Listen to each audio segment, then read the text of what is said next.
What's going on, everybody? This is dkdynamite, and tonight we're going to be talking about the brand new Battle Pass and Prestige system for Season 1, the DLC roadmap, and even more. Definitely stay tuned. But before we jump into that, be sure to hit that subscribe button down below, because we're very close to 100,000 subscribers here on the main channel. Really appreciate it. Also drop a like and turn notifications on to stay up to date with everything going on in Modern Warfare 2, Warzone 2, Warzone Mobile, and any other future Call of Duty as well. I want to thank all you guys for the crazy support you showed on stream earlier this evening, where I went ahead and did a countdown and reaction to the brand new DMZ and Warzone 2 gameplay event, in which other creators out there got to play the brand new DMZ experience and got to try out the new updates that are in Al Mazrah. And we had a ton of fun doing the watch party. We got to play some Modern Warfare 2 with you guys, open lobbies, great gameplay. And I am going to be doing a separate gameplay stream later this weekend where I'll be giving away a free Vault edition of Modern Warfare 2 over on PlayStation. Let me know if you're interested in that down below in the comments. And with that being said, we have a juicy podcast also coming up this Friday, the return of Bombshell. We have so much to discuss, and do keep in mind as well, I'll be doing separate videos about everything new in Warzone 2 and DMZ. I'm keeping all that separate from the information that we're going to be discussing here in this video tonight. But now we have the official roadmap for Season 1. It came out unexpectedly earlier this afternoon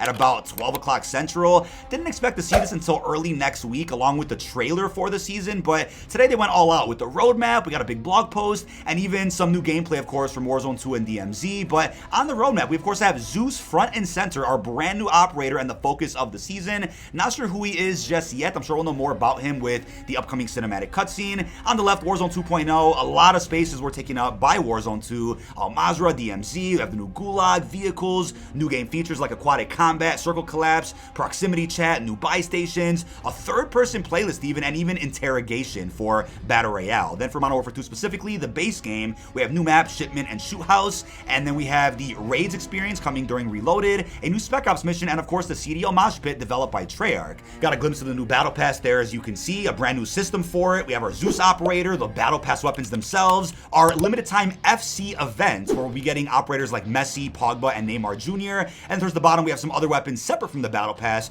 brand new bundles, and some mysterious operators also coming later in Season 1. Now, I definitely want to focus on the brand new Battle Pass system, which people out there don't know much about yet, but it was previously rumored by Insider the Ghost of Hope that the new Battle Pass structure for COD 2.0 will be similar to the way Fortnite's Battle Passes work. So the description for the Battle Pass in the new blog post does say, and I quote, "In the seasons of Modern Warfare 2019, the Battle Pass system offered players a collection of free items, including functional weapons and Call of Duty points, just by playing the game. It gave our community visibility into what content they were earning or buying, with the ability to upgrade and access 100 plus items, including a new operator, weapon blueprints, and even more. In Season 1, we're introducing a brand new iteration of the Battle Pass with a host of innovations. Players will have more choices and more agency than ever before. Instead of a linear system of tiers set out in a scrolling row along the bottom of your screen, your Battle Pass takes the form of a multi-sector map. Players will unlock items using earned Battle Pass tier skips across this map, which is themed within the current season. Each map has at least 20 sectors with 5 items in each sector.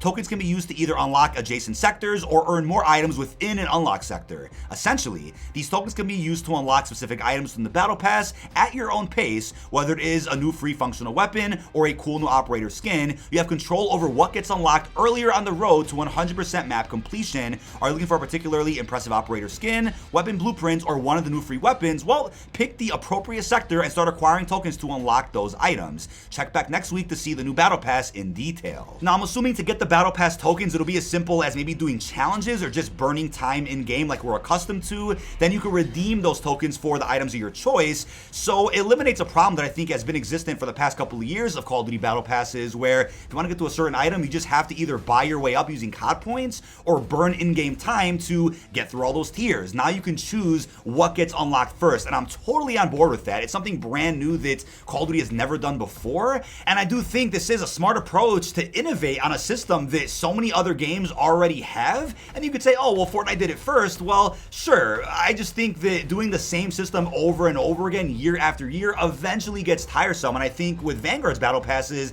Activision probably had data in front of them that said that the least amount of people were probably buying those passes, let alone completing all 100 tiers. Now, keep in mind, if you have the Vault edition of the game, you already get 55 tier skips for free if you're on a PlayStation. I think just 50 for Xbox and PC. So that's a lot of tier skips already. That's a big head start that we could redeem right away when Season 1 begins to get a whole bunch of items unlocked that we prefer over some other items. I'm sure you guys are going to go for the operator skin, the weapon blueprints first, then go for the other things later until you eventually complete the entire sector. So do keep in mind, we're probably going to get separate trailers and blog posts for not just the Battle Pass, Pass, but eventually DMZ, probably one for Warzone 2. I think the blog that we got earlier today is just really covering the general Season 1 update and more so multiplayer, but we have so much other information that we have yet to understand, which I'm sure will all be revealed in the next couple of days or by Monday or Tuesday the latest next week. Now, it looks like the leak that we got a little while back about a limited time map and mode for the World Cup crossover, that leak seems like it was partially correct, since COD Mobile is indeed going to be seeing a football field multiplayer map as a part of this crossover that won't be available in Modern Warfare 2, sadly, but we're still going to be seeing our 3 operators. So it is confirmed Neymar Jr. is coming on November 21st, Pogba November 25th, and Messi on November 29th to complete the collection. We got a small glimpse of what these bundles do look like thanks to the sneak peek that we got on stream earlier today from Swag, other creators out there. The blue tracers and blueprints for, I think, the Messi pack does look absolutely insane. Some of these look great, and I can't wait to get a better glimpse of them when they're actually released in-game very soon. I'll be doing reviews on at least some of these, maybe even all of them. I'll keep you guys posted with that one. Now, unless there's more surprises for the start of the season, this is really it in terms of the World Cup crossover. I know there could be some really juicy surprises for Season 1 Reloaded, but we're just not there yet. Now, the new Prestige system is also really interesting. So for those out there that were a bit upset about the return of seasonal Prestige or the possibility of getting your level reset at the start of a new season, we did get this confirmation from the blog post today. This year, leveling up past rank 55 will allow you to earn a persistent Prestige rank across all seasons rather than having it reset at the end of each season. Beginning in Season 1, reaching rank 56 will unlock Prestige 1. This will grant an emblem, additional rewards, and a set of challenges. Complete those challenges to unlock an exclusive calling card.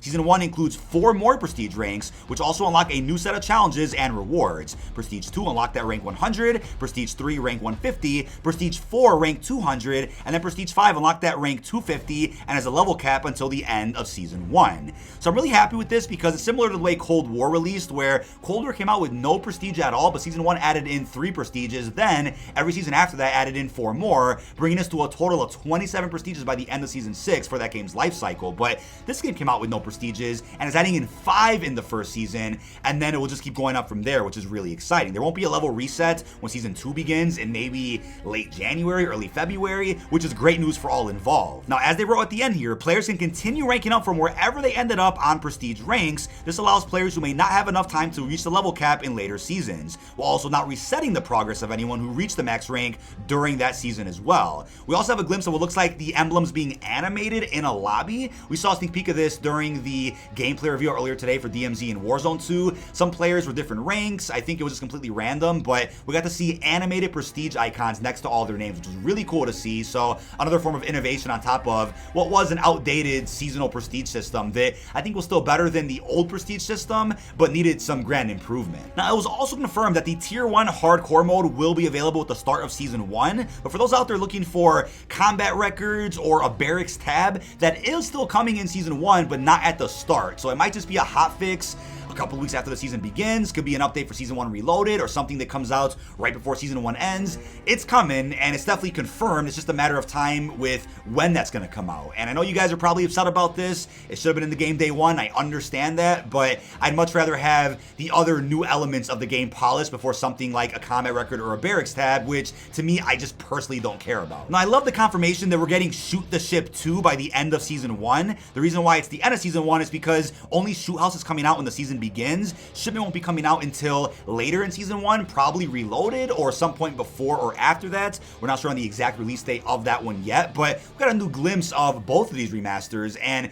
they look fairly different from the originals in MW19. I mean, Shoothouse, not so much, the couple of lighting changes, some colors here and there, but Shipment got a full makeover, right? Same layout that we all know and love, but in a completely different environment, which I absolutely adore. I think it's the best way to bring back a classic map that people were going to be crying for and asking for anyway if they didn't come in Season 1. Everybody out there saying, oh, they should have added in new maps during Season 1. Yeah, I agree with that too, but if they did, then people out there would still be asking in YouTube comments, Reddit threads, tweets, for Shoot the Ship to come back. They'd be begging for it every single time Call of Duty even announces anything. So I'm glad they're getting this out the way now so that hopefully every season after this could focus on new maps. But who's to say we don't end up getting another new surprise map added during Season 1 Reloaded, right? No doubt in my mind, Modern Warfare 2 is successful enough to warrant separate roadmaps for the Reloaded updates, similar to MW19, Cold War. Vanguard didn't really get that, but MW2 is a different beast. Now, as far as weapons go, we got confirmation that the Victus XMR sniper rifle is coming at launch, available via the Battle Pass, as well as the new weapon platform for the Bruin Ops. We're going to be seeing the Bass P SMG, as well as the M13B Assault Rifle as a part of that platform. There's one more element of that platform, though, which is the Chimera Assault Rifle, aka the Honey Badger. That's coming out during the mid-season update, which is cool. Now, I was a bit surprised to see that they're introducing us to a new weapon platform, but with weapons missing from that platform, right? What I would possibly prefer is to see a weapon platform come out at the start of a season with all the weapons included, then mid-season add in those extra bonus weapons that are not a part of any platform at all. But I think this is still going to be interesting, and I'm really excited for the introduction of some brand new weapons. Now, there's also confirmation that we're getting one new Spec Ops mission known as High Ground at the start of the season, which is crazy. That's a lot of content on day one, right? If you keep into account that we're getting Warzone 2 and DMZ on the same day. And I know you guys are probably wondering, well, what about all the other maps that were rumored, new experiences? What about some ground war add-ons? What about Gunfight, for example, or even the reintroduction of Museum? Who's to say that all of that can't still come out during a mid-season update or a surprise random update that isn't really marketed too much? I think Museum will just be added back in out of nowhere on like a random Tuesday or a Wednesday. I wouldn't be shocked about that one.